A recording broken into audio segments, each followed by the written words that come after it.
이번에는 통화의 역사적 변천 과정에 대해 이야기하겠습니다. 통화, 즉 돈은 오랜 역사 속에서 여러 형태로 바뀌어 왔습니다. 첫째, 물물 교환 시대입니다. 아주 오래전에는 돈이 없었습니다. 사람들은 필요한 물건을 물건과 바꾸었습니다. 예를 들어 쌀과 옷을 교환했습니다. 하지만 물물 교환은 불편했습니다. 원하는 물건을 가진 사람을 찾아야 하고 가치 비교도 어려웠습니다. 둘째, 상품 화폐 시대입니다. 사람들은 오래 보관할 수 있고 가치가 있는 물건을 돈처럼 사용했습니다. 소금, 금, 은, 조개 등이 대표적입니다. 이것이 상품 화폐입니다. 셋째, 금속 화폐 시대입니다. 금과 은 같은 금속을 녹여 동전으로 만들었습니다. 무게와 모양이 일정해서 거래가 편리해졌습니다. 넷째, 지폐 시대입니다. 금속 화폐는 무겁고 많이 들고 다니기 어렵습니다. 그래서 정부나 은행이 발행하는 종이돈, 즉 지폐가 등장했습니다. 다섯째, 현대의 전자화폐 시대입니다. 지금은 카드, 모바일 결제, 온라인 뱅킹 등 현금을 쓰지 않아도 거래가 가능합니다. 비트코인 같은 가상화폐도 생겼습니다. 통화의 변천 과정을 알면 돈의 역할과 가치가 시대에 따라 어떻게 바뀌었는지 이해할 수 있습니다. 자, 이제 화면의 그림들을 봅시다. 그림이 뜻하는 바가 무엇인가요? 각자 궁금한 내용을 조사해보세요. 함께 나누었으면 하는 내용과 질문거리를 메모하여 갖고 오기 바랍니다.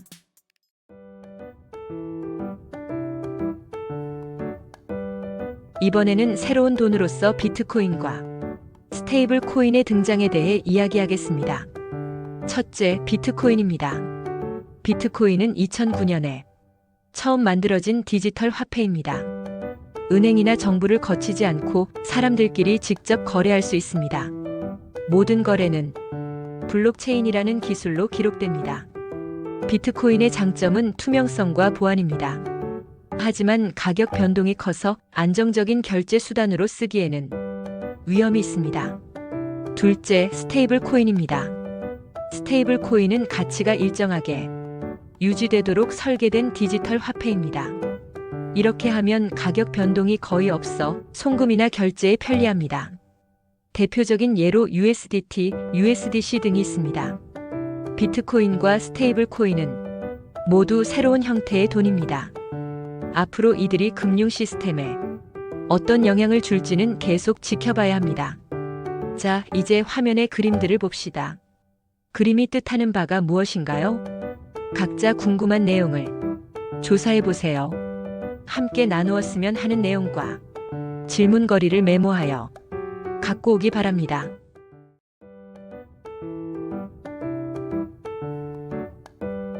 이번에는 지급 결제 시스템에 대해 이야기하겠습니다.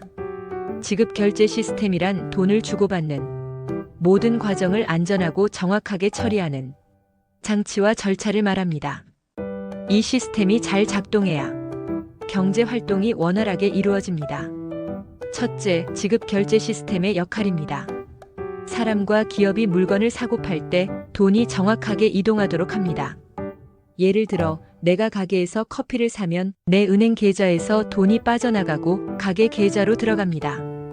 둘째, 지급 결제 시스템의 종류입니다.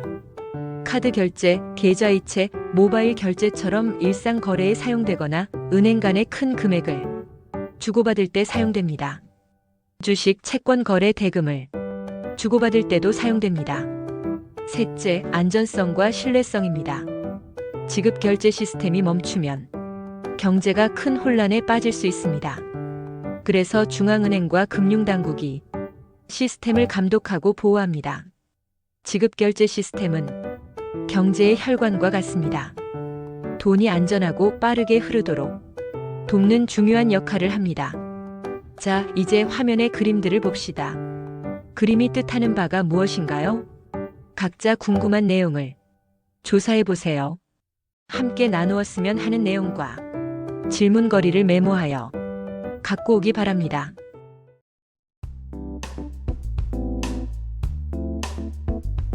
이번에는 금융감독의 양축, 건전성 관리와 소비자 보호에 대해 이야기하겠습니다. 금융감독은 금융회사가 안전하게 운영되고 고객이 보호받도록 관리하는 활동입니다. 이에는 두 가지 큰 축이 있습니다. 첫째, 건전성 관리입니다. 건전성 관리는 금융회사가 망하지 않도록 안전하게 운영되는지를 점검하는 것입니다. 예를 들어 은행이 대출을 너무 많이 해서 위험해지지 않도록 자본과 자산 상태를 검사합니다. 이것은 금융 시스템 전체의 안정성을 지키기 위해 필요합니다. 둘째, 소비자 보호입니다. 소비자 보호는 금융회사가 고객에게 불리하거나 불공정한 일을 하지 못하게 하는 것입니다. 예를 들어 복잡한 금융 상품을 팔 때 위험과 조건을 정확히 설명하도록 합니다. 또한 사기나 부당 수수료로부터 소비자를 지킵니다. 건전성 관리가 금융회사의 건강을 지킨다면 소비자 보호는 금융 이용자의 권리를 지킵니다. 이 두 가지는 균형 있게 이루어져야 합니다. 금융회사가 안전해도 소비자가 피해를 보면 안 되고 소비자를 보호하더라도 금융회사가 운영될 수 있어야 합니다. 금융감독의 양축인 건전성 관리와 소비자 보호는 건강한 금융 시스템을 만드는 핵심입니다. 자, 이제 화면의 그림들을 봅시다. 그림이 뜻하는 바가 무엇인가요? 각자 궁금한 내용을 조사해보세요. 함께 나누었으면 하는 내용과 질문거리를 메모하여 갖고 오기 바랍니다.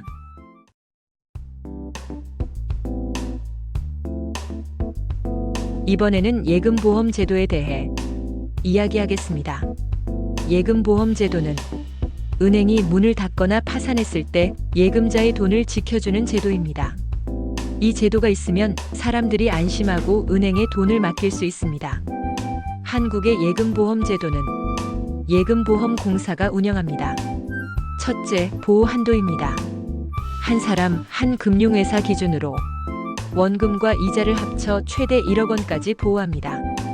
둘째, 보호 대상입니다. 보통 예금, 정기예금, 적금 등 대부분의 예금이 보호됩니다. 하지만 주식, 채권, 펀드 같은 투자 상품은 보호되지 않습니다. 셋째, 제도의 목적은 금융시장의 안정 유지, 예금자의 재산 보호, 금융사고 시 혼란 방지입니다. 예금보험 제도는 은행에 문제가 생겨도 예금자가 큰 피해를 입지 않도록 하는 안전장치입니다. 예금보험 제도를 알면 은행 선택과 자산 분산에 더 현명한 결정을 할 수 있습니다. 자, 이제 화면의 그림들을 봅시다. 그림이 뜻하는 바가 무엇인가요? 각자 궁금한 내용을 조사해보세요. 함께 나누었으면 하는 내용과 질문거리를 메모하여 갖고 오기 바랍니다.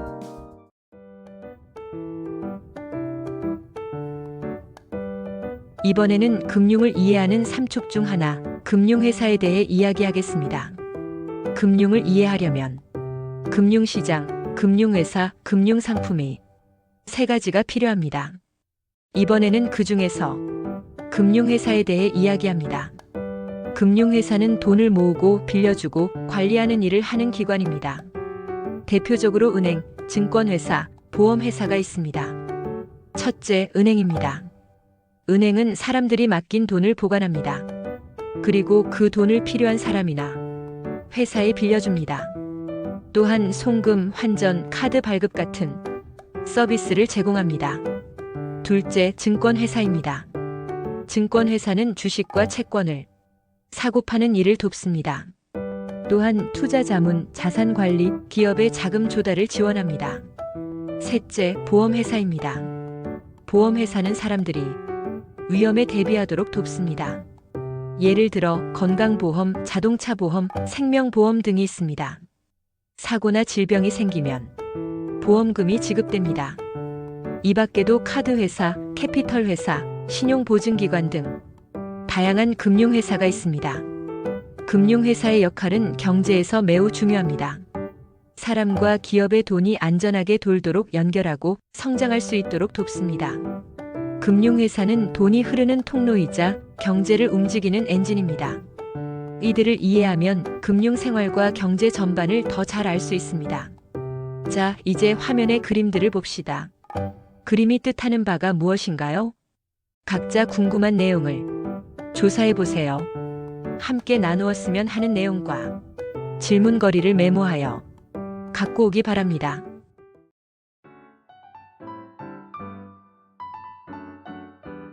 이번에는 전통적 금융회사들과 새롭게 등장한 회사들에 대해 이야기하겠습니다. 먼저 전통적 금융회사입니다. 전통적 금융회사는 오랫동안 금융시장에서 핵심 역할을 해온 회사들입니다. 대표적으로 다음과 같습니다. 은행은 예금을 받고 대출을 해줍니다. 증권회사는 주식과 채권을 사고 파는 것을 돕습니다. 보험회사는 위험에 대비하도록 보험 상품을 제공합니다. 이 회사들은 규제를 받으며 안정성과 신뢰성을 중요하게 생각합니다. 다음으로 새롭게 등장한 회사들입니다. 기술 발전과 디지털 혁신으로 새로운 금융 서비스 회사들이 생겼습니다. 대표적으로 다음과 같습니다. 핀테크 회사는 기술을 이용해 빠르고 편리한 금융 서비스를 제공합니다. 모바일 송금, 간편 결제 앱 등입니다. 빅테크 회사는 원래 IT 기업이었지만 금융 서비스에 진출한 것입니다. 결제 서비스, 대출 서비스를 제공합니다. 디파이 플랫폼은 블록체인을 이용해 은행 없이도 거래와 대출을 가능하게 해줍니다. 이들의 특징은 속도와 편리함, 낮은 비용입니다. 하지만 규제가 적어 위험이 있을 수도 있습니다. 전통적 금융회사가 안정성과 신뢰성, 규제 중심이라면 새로운 금융회사는 기술 중심으로 빠르고 편리하지만 위험 가능성이 존재합니다. 전통적 금융회사와 새로운 금융회사는 서로 경쟁하고 협력하며 금융시장을 발전시키고 있습니다. 자, 이제 화면의 그림들을 봅시다. 그림이 뜻하는 바가 무엇인가요? 각자 궁금한 내용을 조사해 보세요. 함께 나누었으면 하는 내용과 질문거리를 메모하여 갖고 오기 바랍니다.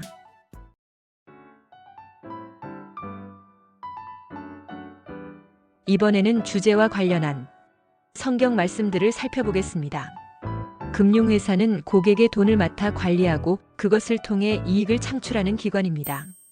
은행, 보험사, 증권사 등 다양한 형태로 존재하지만 본질은 남의 돈을 다룬다는 데 있습니다. 그렇다면 성경은 이런 금융기관의 존재와 역할에 대해 무엇을 말하고 있을까요? 달란트 비유를 살펴보겠습니다. 주인은 종들에게 각기 돈을 맡기고 타국으로 떠납니다. 두 종은 그 돈으로 장사하여 남겼지만 한 종은 땅에 묻어두었습니다. 돌아온 주인은 수익을 낸 종들에게 칭찬하며 이렇게 말합니다. 잘하였도다 착하고 충성된 종아. 이 비유에서 달란트는 단지 재능만이 아니라 책임 있는 자산 운용의 상징이기도 합니다. 금융회사는 바로 이 달란트를 위탁받은 자와 같습니다. 즉, 고객의 자산을 충성되고 지혜롭게 운용해야 할 책임이 있습니다. 성경은 속히 얻은 재물은 줄어가고 손으로 모은 것은 늘어가느니라 라고 기록되어 있습니다. 이는 단기 차익이나 사행적 투기보다 성실한 운용이 중요하다는 원리입니다. 금융회사가 추구해야 할 자산 관리의 윤리를 시사합니다.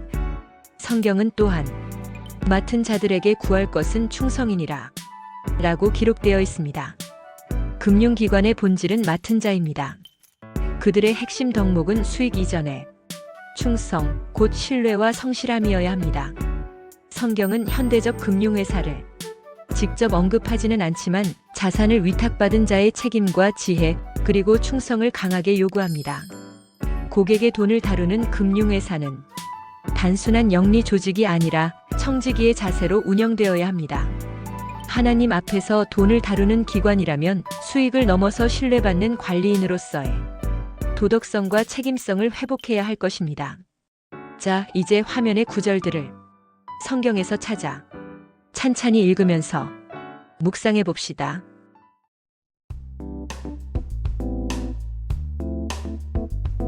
이번에는 우량 금융회사를 판단하는 지표에 대해 이야기하겠습니다.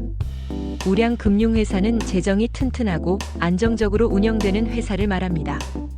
이런 회사를 고르기 위해 몇 가지 지표를 볼 수 있습니다. 첫째, 자본 적정성 비율입니다. 이 비율은 금융회사가 위험에 대비해 얼마나 충분한 자본을 가지고 있는지 보여줍니다. 비율이 높을수록 안정적입니다. 둘째, 부실 채권 비율입니다. 이 비율은 빌려준 돈 중에서 돌려받지 못할 가능성이 있는 금액의 비율입니다. 낮을수록 좋습니다. 셋째, 수익성 지표입니다. 대표적으로 자기자본 이익률과 총 자산 이익률이 있습니다. 이들이 높으면 돈을 효율적으로 벌고 있다는 뜻입니다. 넷째, 유동성 비율입니다. 금융회사가 단기간에 돈을 지급할 수 있는 능력을 나타냅니다. 비율이 높을수록 갑작스러운 상황에도 버틸 수 있습니다. 다섯째, 신용등급입니다. 외부 신용평가사가 매기는 등급으로 금융회사의 신용도와 안정성을 보여줍니다. 이 지표들을 함께 보면 금융회사의 전반적인 건강 상태를 판단할 수 있습니다. 자, 이제 화면의 그림들을 봅시다. 그림이 뜻하는 바가 무엇인가요? 각자 궁금한 내용을 조사해보세요. 함께 나누었으면 하는 내용과 질문거리를 메모하여 갖고 오기 바랍니다.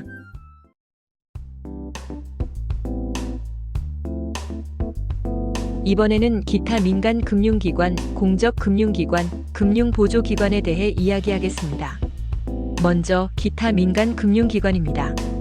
이들은 은행, 증권사, 보험사 외에 다양한 금융 서비스를 제공합니다. 예를 들어 여신 전문 금융회사로는 할부금융, 카드사 등이 있으며 벤처캐피탈 회사는 새로운 기업의 투자 역할을 맡습니다. 대부업체는 고위험 고객에게 돈을 빌려주며 증권금융회사는 증권거래에 필요한 자금을 지원합니다. 다음은 공적금융기관입니다. 공적금융기관은 정부가 세운 금융기관입니다. 목적은 이익보다 공익, 즉 경제 발전과 안정입니다. 한국무역보험공사는 수출기업의 해외 거래 위험을 보호하며 한국주택금융공사는 주택 구입 자금을 지원합니다. 한국자산관리공사는 부실 자산을 정리합니다. 한국정책금융공사는 산업발전 자금을 지원합니다. 마지막으로 금융보조기관입니다. 금융보조기관은 금융거래가 안전하고 원활하게 이루어지도록 돕습니다. 예금보험공사는 은행 파산 시 예금자를 보호하며 한국거래소는 주식과 채권 거래 시장을 운영합니다. 신용보증기금은 돈을 빌리기 어려운 기업에 보증을 제공합니다. 신용정보회사는 개인과 기업의 신용정보를 관리합니다. 이 세 부류의 기관은 서로 다른 역할을 하지만 모두 금융시장의 건강한 운영에 필수적입니다. 자, 이제 화면의 그림들을 봅시다. 그림이 뜻하는 바가 무엇인가요? 각자 궁금한 내용을 조사해보세요. 함께 나누었으면 하는 내용과 질문거리를 메모하여 갖고 오기 바랍니다.